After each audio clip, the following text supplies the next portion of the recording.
En el caso del poder calorífico, la masa del combustible se expresa en kilos.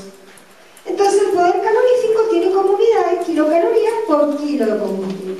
¿Cuál es la relación entre este y el otro? Y el peso molar del combustible. Eso es lo que hay que considerar para poder corregir o convertir una unidad en otra.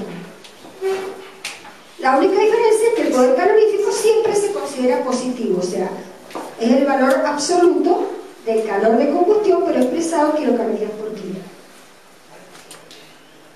El normal, obviamente, se refiere a condiciones normales. Bueno, aparte, el poder calorífico puede ser superior o inferior, porque el calor de reacción también, pero no se habla nunca de calor de reacción superior o inferior. En cambio, del poder calorífico, ¿cuál es la diferencia?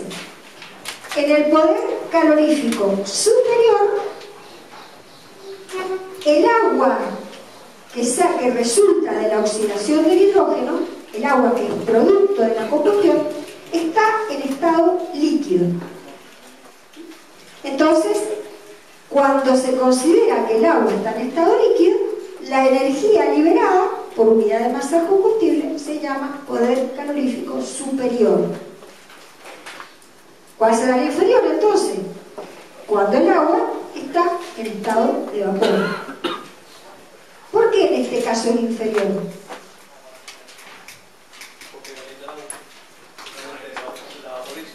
Claro, porque el agua, para pasar de líquido a vapor, robó energía de la combustión. Entonces queda disponible menos cantidad que cuando estaba en estado líquido. Entonces, el poder calorífico inferior, hay que descontarle al superior el agua, el calor que hizo falta para vaporizar el agua.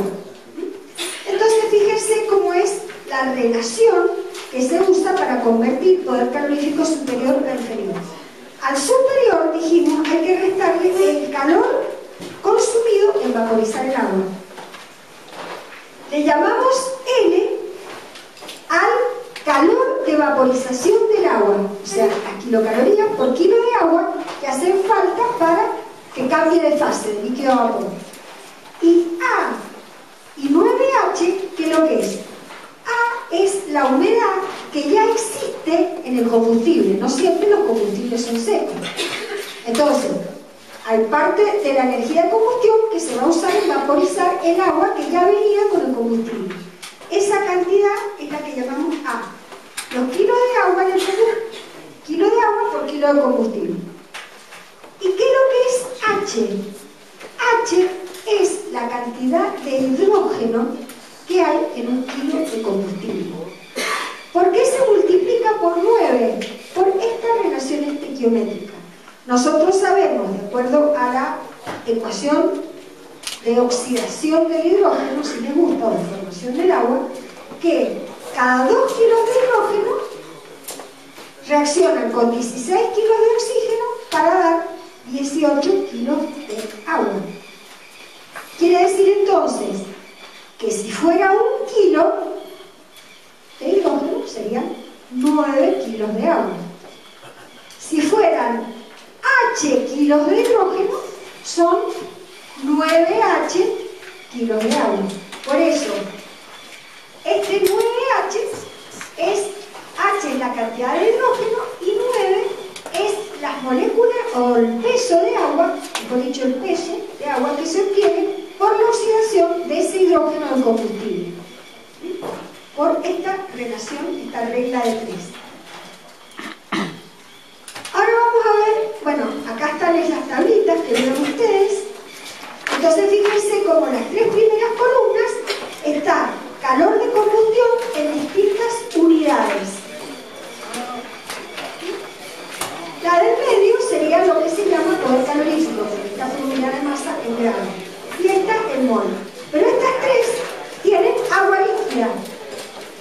¿Qué quiere decir agua líquida? Y que está en fase líquida, por lo tanto, no usó nada para cambiar de fase. Entonces, fíjese que tiene mayor, es más exotérmica, comparado con la primera columna de metano, con esta, es más exotérmica cuando está el agua líquida que cuando está el agua como vapor, por lo que ya explicamos recién. Bien. Ahora vamos a hablar de otro concepto también muy importante que hay que conocer de las combustiones, que es lo que se llama el punto de rocío que va a existir en esa reacción de combustión. ¿A qué se le llama punto de rocío? Punto de rocío, o sea, cuando los humos, que dijimos que tienen los humos, tienen dióxido de carbono, tienen agua y tienen nitrógeno. Si el combustible tenía azufre, también va a haber dióxido de azufre.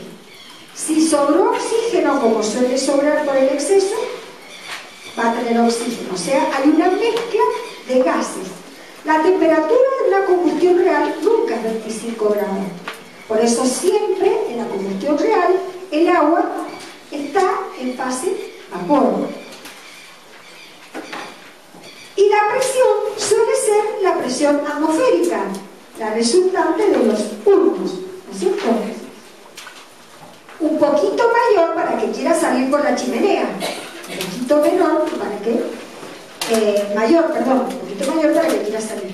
Pero lo que es importante es cuidar que esos humos no se enfríen en el trayecto que van hacia ser evacuados por debajo de lo que se llama temperatura de rocío, que es la temperatura de condensación del agua vapor. Si se alcanza esa temperatura, o sea, se enfrían los humos hasta esa temperatura, el agua condensa. Y cuando el agua condensa, como normalmente los hidrocarburos tienen algo de azufre, que se ha oxidado a dióxido de azufre, el dióxido de azufre, si se junta con agua líquida, se forma ácido sulfúrico, totalmente corrosivo. Igual, por ejemplo, cuando las temperaturas son muy elevadas, hay veces que el nitrógeno también se oxida algo. No sale como nitrógeno, sino se forman los famosos NOx. Por ejemplo, siempre se dice que el gas natural, como quema a una temperatura más alta, tiene más concentración de los NOx. Los NOx son óxidos de nitrógeno que también, si se juntan con agua líquida, forman ácido nítrico. Esa es la lluvia ácida, ¿no es cierto? La lluvia ácida, lo que pasa es que la lluvia ácida pasa en la atmósfera, ¿no? En el interior de los equipos. Pero en la atmósfera sucede lo mismo. Entonces se forma el agua que tiene un pH bajo y corroe los techos, los zinc, corroe la chapa galvanizada. Entonces, es muy importante para la preservación de la instalación asegurar que cuando salga a la atmósfera sale con una temperatura superior a la del rocío. Dicen, bueno, entonces la atmósfera como normalmente, a no ser que esté cargada de dióxido de azufre o de NOx, se diluye y no se alcanza a condensar, a no ser que esté súper cargada de dióxido de azufre o NOx. Entonces, acá está todo esto que hemos explicado. Entonces lo que vamos a ver, y ustedes lo van a ver en un cálculo, es tratar de calcular esa temperatura de rocío. La temperatura de rocío es la temperatura de condensación del agua a vapor en los humos. Si los humos están a presión atmosférica o ligeramente superior a la atmosférica, la del agua a vapor será igual, menor. ¿Cómo será la presión del vapor en esa mezcla?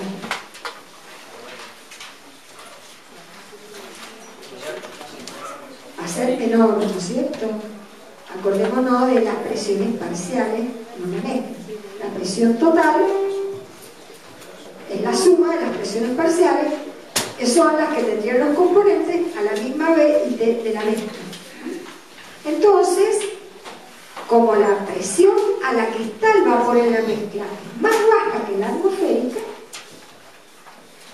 hay que calcular cuál es la presión a la que está y después ir a la tabla de saturación, ¿Cuál sería? La A13, y con esa presión que tiene el vapor en la mezcla, encontrar la temperatura de saturación. Esa es la temperatura de rocío.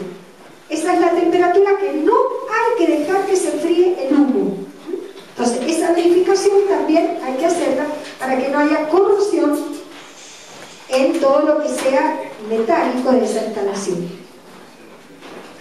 Ahora vamos a ver un equipo que se llama el aparato de OSAT. En realidad esto es un equipo, todavía se usa, es un equipo que utiliza, digamos, un fenómeno que se llama de absorción, pero hay otros analizadores ahora electrónicos. Acá la facultad tenía un camión, no sé, el ingeniero, ¿está acá ingeniero? ¿Te viste? ¿El camión ese está acá? ¿Todavía? Sí. Bueno, eso tiene analizadores electrónicos, o sea que pueden calcular la concentración que tienen los distintos gases en el aire por un procedimiento electrónico.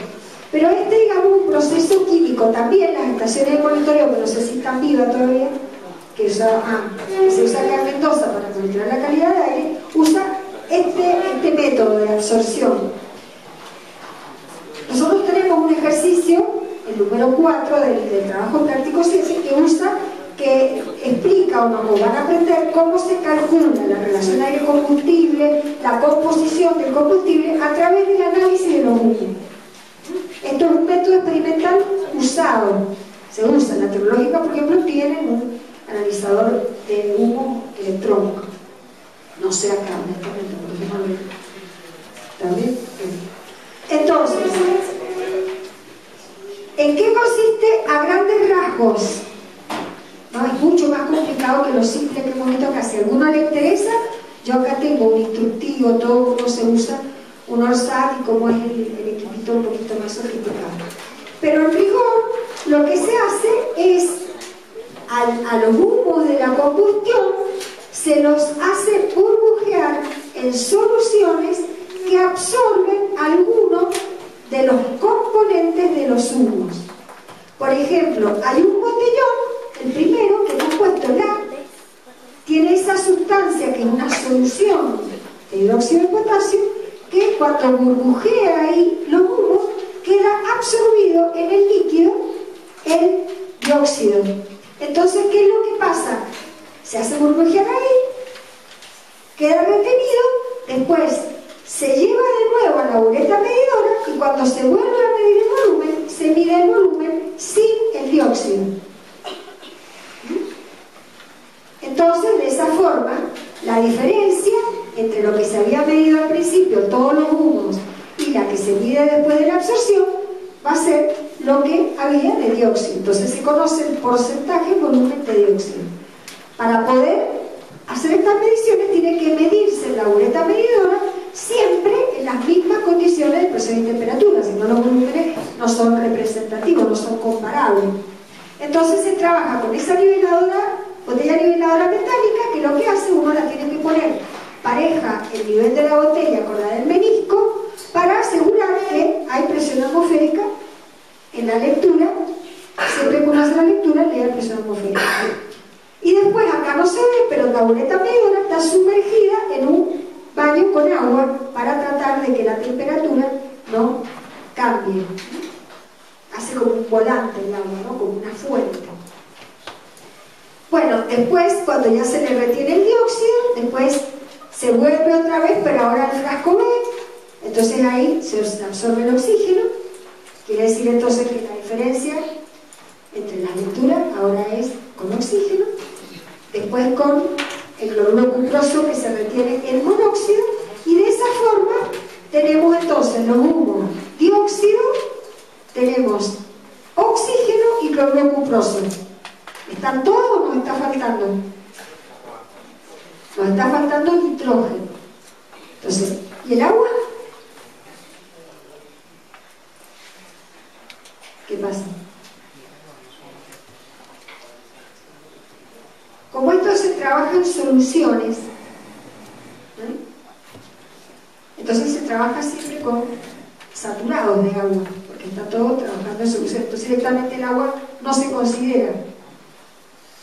Entonces esto se trabaja en base seca. Si se trabajara habría mucho error. Entonces directamente esto mide los resultados en base seca. Entonces fíjense todas las cosas que se pueden conocer en el caso real a través del análisis de gases de una combustión. O sea, no solo la eficiencia, que es importantísimo, si estamos cerca de la relación que es la de diseño de aire combustible, y también la composición de los humos permite calcular cuál es la temperatura del rocío para asegurar que se está por arriba de del problema de la corrosión. Bueno, ahora vamos a ver otro dato, lo último, otro dato muy importante. Bueno, chicos, hay que ser fácil. Otro dato muy importante de las combustiones es la que se llama temperatura de llama adiabática o temperatura máxima de llama. Esta es la máxima temperatura a la que pueden salir los humos de la combustión. ¿Por qué se calientan los humos de la combustión? ¿Como consecuencia de qué se calientan? Del calor propio de la combustión, ¿no es cierto? Entonces, ¿cuándo se alcanzará la máxima temperatura de combustión? Cuando la cámara de combustión es como. Si uno quiere que todo el calor se lo quede en los humos y nada se escape para afuera de la cámara, tiene que ser adiabática.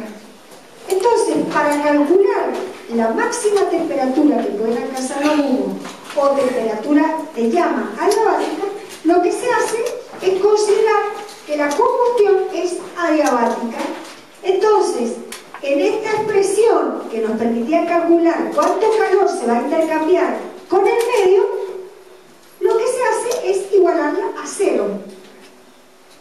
Y después se calcula cuál es la temperatura, ¿no es cierto?, que tienen que alcanzar los humos para poder, o que van a alcanzar los humos, como consecuencia de que nada de calor se escapó. Entonces todo el calor liberado por la combustión se lo quedan los humos. Bien. Entonces ahí se pone igualada a cero. Entonces, si nosotros tenemos en cuenta una combustión adiabática real, ¿no?, una cámara de combustión que está perfectamente aislada, nosotros tenemos que, a medida que va avanzando la reacción, o sea, el grado de avance de la reacción va creciendo, la realidad es que la temperatura de todo el sistema, ¿no es cierto?, tanto del combustible como del aire y de los productos, a medida que se va agregando todo el sistema, se va calentando en conjunto. Hasta llegar, cuando termina la reacción, a la máxima temperatura posible para ese combustible, que se llama el ATF, ¿no es cierto? Entonces, esta ATF sería la temperatura máxima. Entonces, ¿cómo nosotros podríamos calcularla? Y bueno, acá tenemos la expresión que nos da el balance de energía, la tenemos que igualar a cero, porque hay cero calor que sale, hay que resolver estas integrales, ¿no es cierto? Y después despejar la incógnita, que sería, ponemos el desarrollo de estas integrales, la temperatura final no la conocemos, pero de ahí se despeja. Tenemos una ecuación en lo que todo es dato menos la temperatura final. Pero para poder hacer eso hay que conocer, porque ven cómo es esta transformación. Es una transformación en la que va habiendo un incremento continuo de todo el sistema, que habría que conocer cómo son estas funciones para poder resolver la integral. Acá tenemos que, nosotros sabemos que el delta HPT varía con la temperatura, por eso vimos la ecuación de Kirchhoff. Entonces, esto va a ser una función de la temperatura y esto también es función de la temperatura. Entonces, si quisiéramos ir por el camino real, que es este rojo, hay que conocer esta función y por lo tanto se complica mucho lograr una expresión en la que la única incógnita sea la temperatura. Bien, entonces, ¿qué les parece que se puede hacer? Si ese camino es complicado, es real, pero es complicado, ¿qué podemos hacer? Reemplazarlo por otro que sea fácil de conocer, mientras que vaya al mismo estado inicial, al mismo estado final, ¿no es cierto? Entonces, esa es la estrategia que se usa para encontrar una ecuación sencilla. Entonces, fíjense, acá está por el camino por el que se reemplazó, este camino verde. Este camino verde se compone de dos trayectos. Este primero, fíjense que es a temperatura constante. Entonces sería la temperatura inicial, que normalmente es la temperatura ambiente, que tiene el aire y el combustible, y ahora se puede calentar el combustible, el aire o los dos. Pero lo normal, lo que estamos considerando ahora, es que estuviera la temperatura ambiente. Entonces primero, fíjense, se considera que la temperatura es constante igual al ambiente, y lo único que varía es lambda. O sea, se produce la combustión a temperatura constante, igual a la temperatura ambiente. Ese es el calor normal de combustión, ¿no es cierto? Lo vamos a encontrar en la tabla. A temperatura constante igual al ambiente, 298. Entonces, ese sería la primera trayectoria, la primera etapa. La segunda, cuando ya están acá todos los humos, no queda nada más de reactivo. Bueno, si sigue un poco de aire puede ser, pero tenemos los humos ya, no hay más reacción química.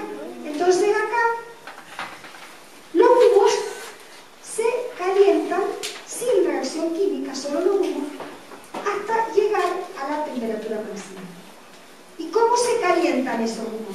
Y con el calor que se liberó acá. Entonces, todo el calor que se calcula, que es el calor de combustión normal, que se liberó en esta etapa, es el que después absorbe los humos en la etapa de calentamiento. ¿Qué implica? Entonces, que esta expresión, que era la del primer principio para diabática, por eso le pusimos 0, si la aplicamos al primer parte de la trayectoria, como la temperatura es constante, diferenciante es 0. Entonces ahí nos quedaría este término solamente. A temperatura T0, constante, entre lambda 0 y lambda 1. Ese sería lo que queda de los dos términos en esta etapa. Y en la etapa vertical, como ahora el que es constante es lambda, de los dos términos, el único que queda es el primero, porque diferenciar lambda es 0. Entonces queda el producto CP lambda diferenciante, pero ojo, SP para lambda F, o sea, para los humos, es la capacidad calorífica de los humos. Entonces, ¿cómo se calculaba aquí? El aporte de cada uno de los componentes de los humos a la capacidad calorífica para los humos.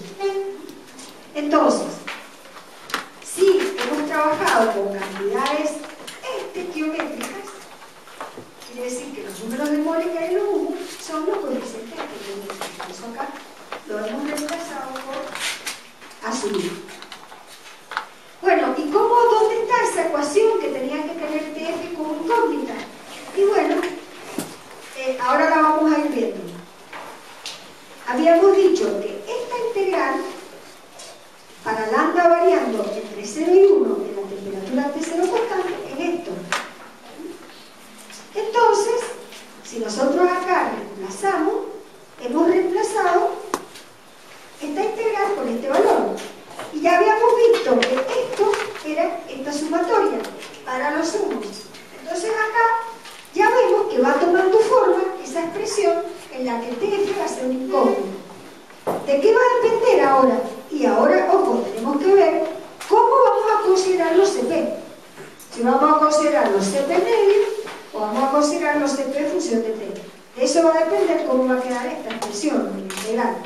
Entonces, de nuevo, o lo usamos medio constante o lo usamos como una ley de variación, de acuerdo a la precisión que queremos tener. Esto acaba a 0 y acaba para cada uno cuánto vale su calor específico, y se hace y se llega. Cuando se integra, ahora esto está igualado a 0, acá tenemos la ecuación, porque en esta todo es gato menos TF. Entonces acá la ecuación que hemos obtenido para calcular la temperatura máxima de llama es alta. Es una ecuación cúbica en TF que hay que resolver. Esto sería lo más exquisito, lo más preciso. Ahora veamos otra alternativa. Usar los CP medios. En este caso, como son constantes, salen fuera de la integral, acá. ¿No es cierto? Entonces ya cuando integramos, este no, este sacamos en la tabla, pero este es el resultado de integral diferencial y la sumatoria, como van los medios, no varía. Acá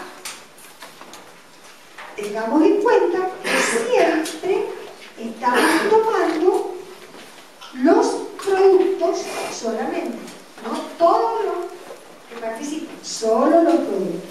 Entonces de acá simplemente despejamos la incógnita que es TF. Fíjense, quedaría como T0 más esto sobre esta sumatoria. Mucho más sencillo. Pero acá hay un problema, no sé si todavía tienen ganas de concentrarse. A ver. Acá hay un grave problema. Si esto no lo conocemos, ¿cómo vamos a sacar los CP? Entonces acá se usa el método que ustedes les encanta, que es literal. ¿Qué quiere decir eso? Tenemos una temperatura, sacamos todos los CP para esa temperatura, la sumatoria, lo sacamos de las tablas y calculamos, y si nos da seguro la que es distinta a la que nosotros estimamos, hacemos otra vez. Pero, ojo, hay dos cositas que hay que tener en cuenta. Una, acá, ¿qué poder calorífico, o sea, qué calor de reacción hay que usar? Siempre, ¿el superior o el inferior? A ver, ¿cuál será? O sea, ¿con agua líquida o con agua a vapor? Estamos calculando la temperatura máxima. Líquida. Vapor, porque a esa alta temperatura ni soñar que el agua vaya a estar líquida. Entonces, el dato que hay que usar acá siempre es el poder calorífico inferior. Bien, lo otro siempre que